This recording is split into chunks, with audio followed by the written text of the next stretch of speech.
Hello guys, welcome to our new vlogs. स्वागत है आपका एक और हमारे नए व्लॉग्स में।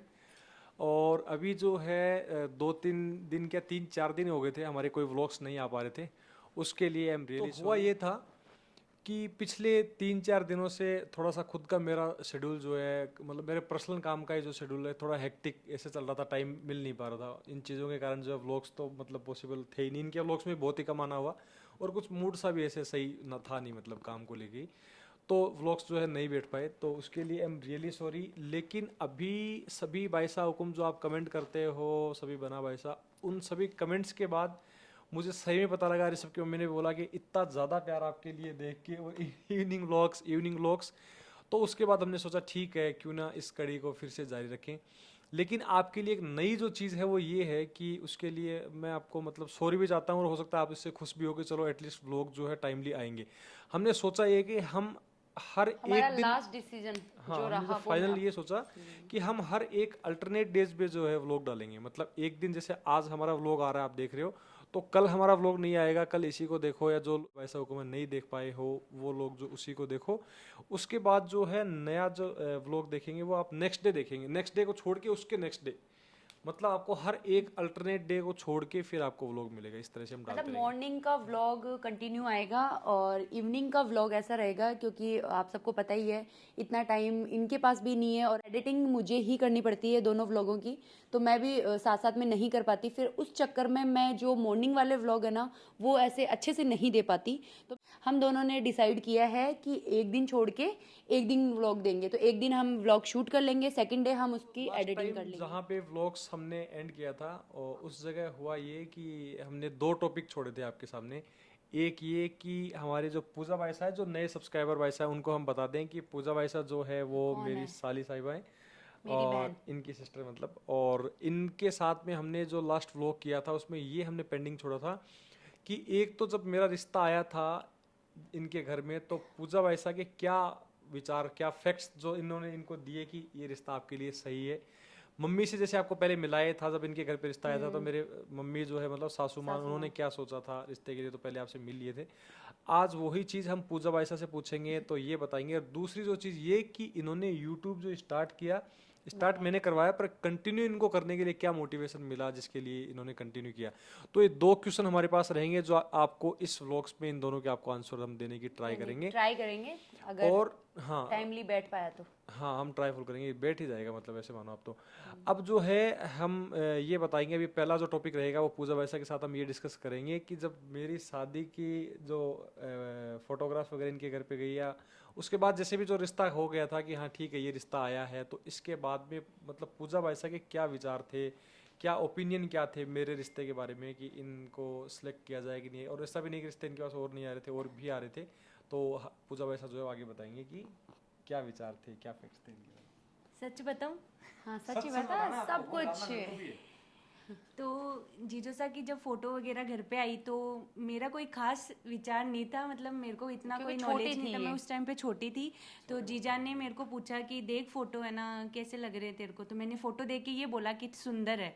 हाँ मतलब ठीक उस है, टाइम अच्छे है ना, लग। पूजा का ये था कि भाई स्मार्ट होना चाहिए। भाई ये नहीं था कि नेचर कैसा होना चाहिए, क्या होना चाहिए, ये सारा आइडिया इसको नहीं था। हाँ बट इतन इसको यही था कि भाई स्मार्ट होना चाहिए बंदा, और वो तो इनकी फोटो अच्छी आ गई थी। हाँ तो फोटो देख के मैंने बस फोटो देख के ये बताया था कि हाँ सुंदर है, ठीक है कर ले। बाकी मैंने कोई अपना कोई ओपिनियन ओपिनियन नहीं रखा। नहीं रखा था कि अपनी तरफ से कि हाँ ये चीज़ अच्छी है वो चीज़ अच्छी है, क्योंकि इतना मेरे को नॉलेज में नहीं था, तो मैंने कह दिया कि ठीक है बस कर ले। अब जीजो से इस बात पे नाराज भी होंगे, लेकिन ठीक है मैंने जो सच था वो बता दिया। फिर एक चीज़ ऐसी हुई बीच में, फिर इनकी सगाई वगैरह का सिस्टम हो गया। सगाई हुआ नहीं था, सगाई नहीं हाथ हुई में दे दिए सग थे, जैसे हाथ में देते हैं मतलब ना बात अपने। बात चल के ऐसा रोका जैसा हुआ था, नॉर्मल रोका, बात हो गई हाँ। थी कि ठीक है। हाँ, बस हाँ वो रोका हुआ था। हाँ रोका हुआ था कि फ़ोटो एक्सचेंज हुई, बायोडाटा एक्सचेंज हुआ, और सारी मतलब हमारी घर वालों को भी पसंद थी, इनकी फैमिली इनको भी पसंद थी, तो वो रोका वोका हो गया।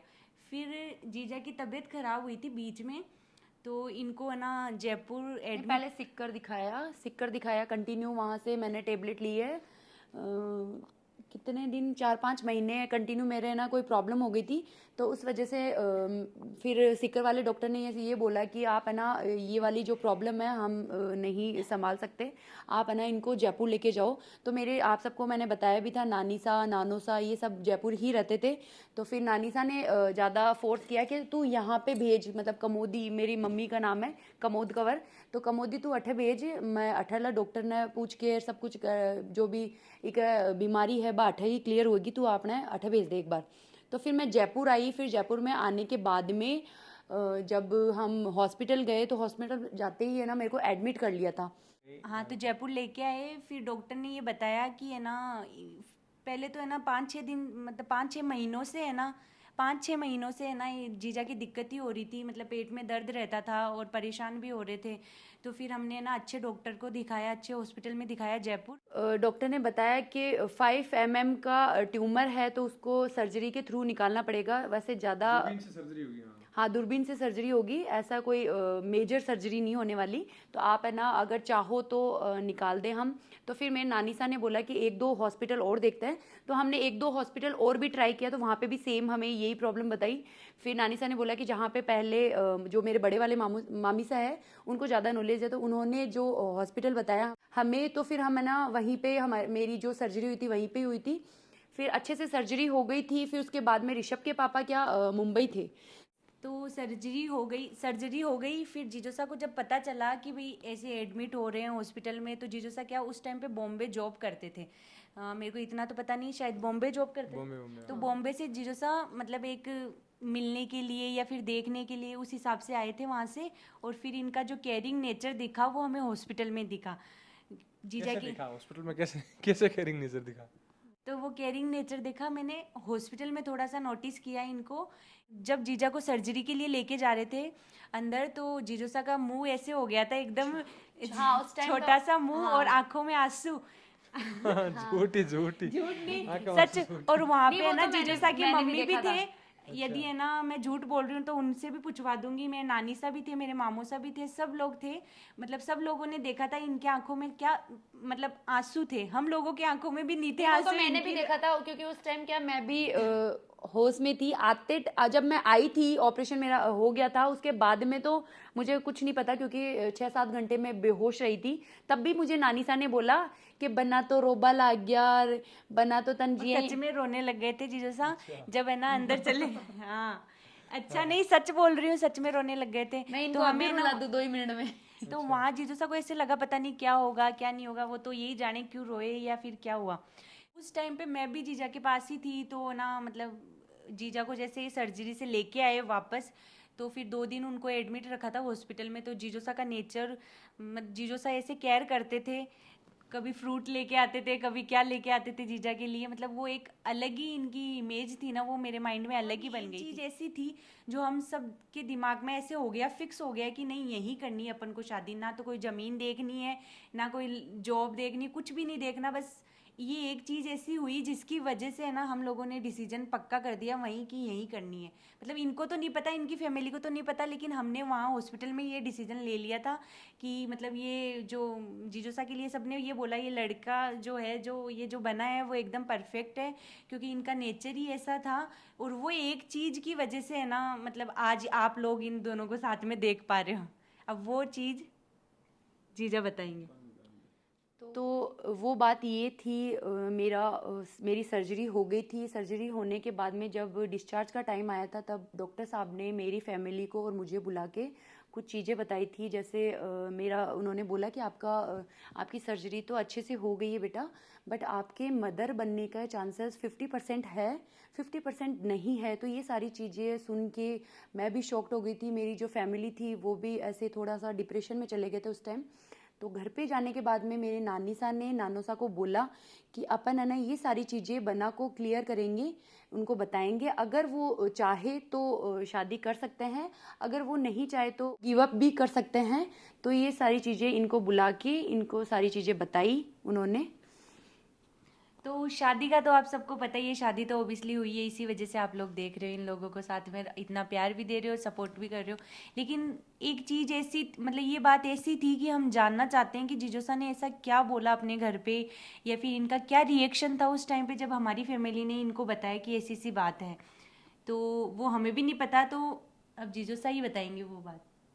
तो इस बारे में हुआ ये था, मेरा और मम्मी का डिस्कशन हुआ था हमारा आपस में इस बारे में कि ऐसे ऐसे है, इस तरह का मतलब जहाँ बात चल रही थी। लेकिन मेरा ऐसा था कि मैंने ऐसे मान ही लिया था अंदर से ही कि ठीक है, मतलब लड़की तो यही है, शादी इसी से होनी। इस तरह से होता ना, जैसे रिश्ते की बात चल रही हो तो अपन ऐसे अंदर से एकदम फुल पॉजिटिव वे में सोच लेते हैं कि ठीक है, डन है यहीं पे। तो फिर सोचा ये मैंने कि अगर ऐसा होता कि शादी हमारी हो चुकी होती, होने के बाद भी तो कुछ ऐसा निकल सकता था, इस तरह की कोई मतलब कोई भी बीमारी या कुछ भी ऐसा हो जाता, तब भी ये सेम सिचुएशन ये हो सकती थी। इलाज उलाज करते, पैसे हमारे अलग लगते, और वो चीज़ निकल के आती कि ठीक है ऐसे भी अब आप मदर नहीं बन सकते, या हो सकता है 50% चांस से बन सकते हैं ऐसे।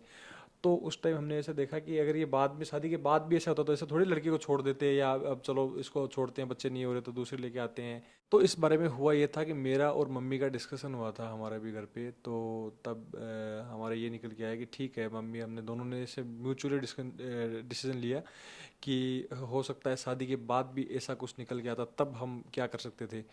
तो ये चीज़ ऐसे बिल्कुल भी कंसिडर ना करते हुए कि हमारी किस्मत में जो होगा वो तो मतलब होगा ही, तो हमने ये समझ के और शादी के लिए हाँ ही किया था।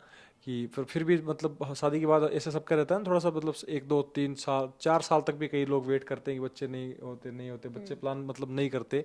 लेकिन हमारा ये था कि हमने 2 साल 1.5 2 साल तक के बाद में सब लोग ही ये बोलने लगे थे कि ना, मम्मी को सबको ऐसे डर था, होता ना कि जैसे पहले डॉक्टर ने पहले से बोल रखा है कि होंगे कि नहीं होंगे, ऐसा सिचुएशन है। और फिर है ना 2 साल तक 1.5 साल तक के आसपास हमें मतलब बच्चे प्लान ही नहीं करे थे हमने कि ठीक है अभी ठीक है। थोड़ा टाइम ऐसे होता है ना कि नए नए शादी करने के बाद थोड़ा रहता है, हमारे तो मतलब ठीक ठीक छोटे ही थे हम, तब हो गई थी शादी कि थोड़े टाइम तक यूँ ही घूमते फिरते एंजॉय करते ऐसे। फिर 1.5 2 साल बाद हमने बच्चे प्लान नहीं करे कि ठीक है अभी तो करना होता ही है। तो फिर हमें मतलब भगवान माता रानी के आशीर्वाद से फर्स्ट ऋषभ जो हुआ था, उसके बाद मम्मी और सब जो है बहुत ज़्यादा खुश हुए थे कि सबको ऐसा था भी कि ठीक है सब। वो जो बताई थी डॉक्टर ने वो चीज़ हमारे बिल्कुल कहीं भी नहीं हुआ। जो 50% बताया था कि ऐसा हो सकता है नहीं हो सकता, वो कहीं भी था ही नहीं हमारे लिए। ऐसे मान लो बस खाली वो उस टाइम के लिए ऐसे मान लो कि कहीं भगवान ने या किसी तरह से मेरे मतलब वो एग्ज़ाम ही लिया था, ऐसे परीक्षा ली थी मेरी कि ये लड़की मुझे मिलती है कि नहीं है, मतलब इनके साथ मेरी शादी होती है कि नहीं है।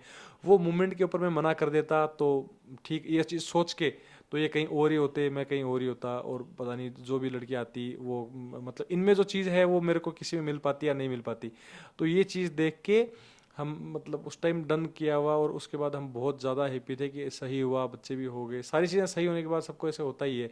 तो बस एक यही चीज़ थी। बाकी अपने जैसे समाज के अंदर ये चीज़ ही है मोटा मोटी कि लड़की जो है उसको शादी के पहले अपन देख रहे हैं तो ये चीज़ पक्का देखते हैं कि सुंदर है लड़की। ये चीज़ अगर पता लग जाए बाय द वे कैसे भी तरह से कि जो लड़की है उसके माँ बनने के चांसेस कुछ कम हैं ज़्यादा ऐसा, उसके बाद तो बिल्कुल भी मेरे को लगता ही नहीं कि कोई ऐसे हाँ करते होंगे। लेकिन मतलब मैंने मना के रखा, घर पे सेट करके रखा ये चीज़ जो है, और करनी मेरे को थी ही इनसे शादी। तो बस ऐसा करके हमारी शादी फिर फाइनली हो ही गई थी। और ये पूजा वैसा जो है ये चीज़ इन्होंने इनके घर पे की, अगर इस चीज़ के लिए ये हाँ बोल रहे हैं इसके बाद भी, तो ये बोले फिर हमें कुछ वेरीफाई करना ही नहीं है कि क्या करते हैं बना, कितनी ज़मीन जायदाद कमाते, कहाँ पे जयपुर में घर रेंट पे रहते हैं, क्या है, सब चीज़ें बुला फिर के हम लोगों इन्होंने। ने कुछ ही नहीं देखा था, हम लोगों ने बस यही देखा था कि इस पॉइंट पे भी जीजो सा साथ दे रहे हैं, तो ये बहुत बड़ी बात है। मतलब एक इंसान इस पॉइंट पे साथ दे रहा है तो वो पूरी लाइफ टाइम तक साथ निभा सकता है। तो इसी वजह से वो चीज़ मैंने नोटिस करी, और उसी चीज़ को लेके मतलब आज मेरे दिमाग में उसी दिन सोच लिया था मैंने कि हाँ जीजो सा मेरी बहन के लिए परफेक्ट है। तो इसी के साथ आज के व्लॉग की एंडिंग करते हैं, क्योंकि व्लॉग बहुत ज़्यादा बड़ा हो चुका है ऑलरेडी। और आपको जो है दूसरा टॉपिक कि यूट्यूब जो है इन्होंने किस तरह से कंटिन्यू करने की एकदम जिद्दोजहद से कैसे स्टार्टिंग करी, या कैसे मतलब कंटिन्यू करा, स्टार्टिंग नहीं, मतलब वो यूट्यूब पे आपको कितनी मेहनत कर रहे हैं जीजा, वो शायद आपको वो ऑन आपको कैमरा नहीं दिख पा रहा। नेक्स्ट व्लॉग में बताएंगे आपको। वो चीज़ जो है क्लियर जो करेंगे वो नेक्स्ट व्लॉग में करेंगे। आज के लिए सिर्फ इतना ही। Thank you so much. दिन लंगड़ ना रात लंगड़ तेरे इश्क च अजना